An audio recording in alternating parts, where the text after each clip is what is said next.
Hey y'all, just wanted to come and share a word really quickly. So took out on my morning run this morning.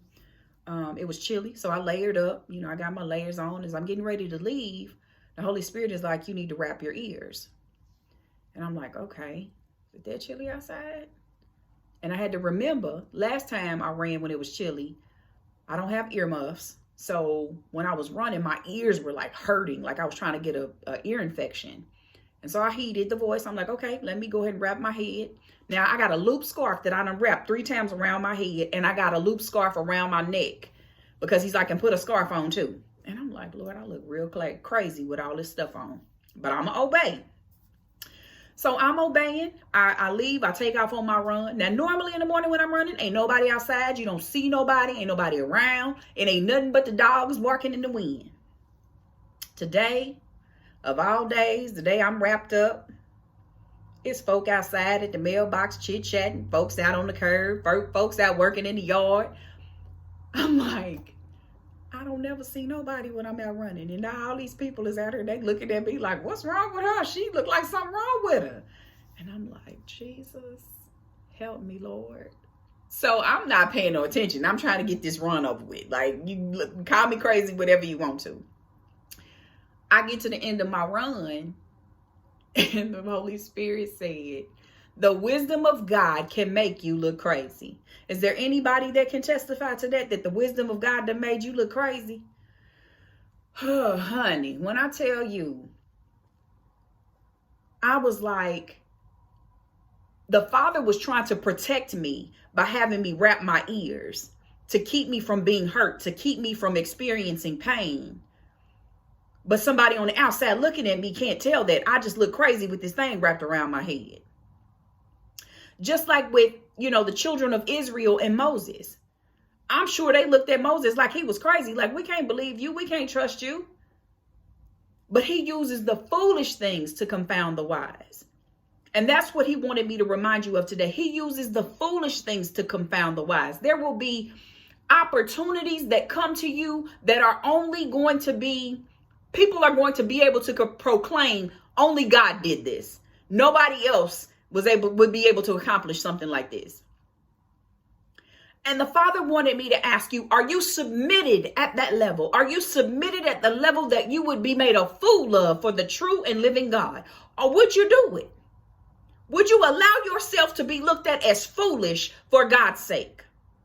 He said, what is really important to you? What is it that is the most important thing to you? He said that is important is what you will give your time and attention to. Too many of my children are not taking this season seriously.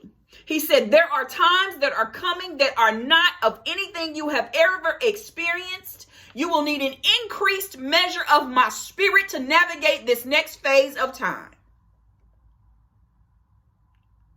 An increased measure of his spirit. When I returned from my run, I showered and got myself together, and the Lord said, I need you to pray in the spirit for 1 hour. I just need you to spend 1 hour praying in the spirit, not studying, not writing notes, not worshiping, just praying in the spirit for 1 hour. And I did good for a little while, but I started getting stuff after about 4 minutes. I'm getting stuff and I'm wanting to write it down and I'm wanting to look up stuff in the Bible and I'm wanting to, and the Lord is like, no, I need you to just stay with me in my spirit, in my presence. I need you to sit here with me praying in the spirit for 1 hour. I couldn't do it, y'all. I could not do it. That thing overwhelmed me so after about 30 minutes that I was laid out. And it brought to mind when Jesus was in the Garden of Gethsemane and he said, can you not pray with me for 1 hour? Can you not pray with me for one hour? And I can hear somebody saying right now, it don't take all of that. I ain't got to do all of that.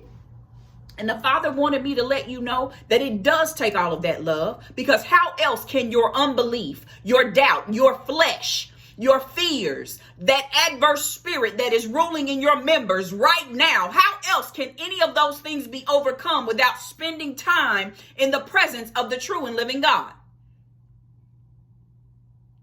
Your flesh has to be broken down. God said your flesh has to be broken down. And I can hear somebody saying, Lord, I've been dealing with this thing for a long time. I'm tired of dealing with this. And the Lord said, because you won't submit yourself to me at that level, to allow yourself to sit in my presence and just be permeated by my spirit. Be permeated so that you can be rebuilt and restored and uplifted and renewed. That comes from spending time in the presence of the true and living God.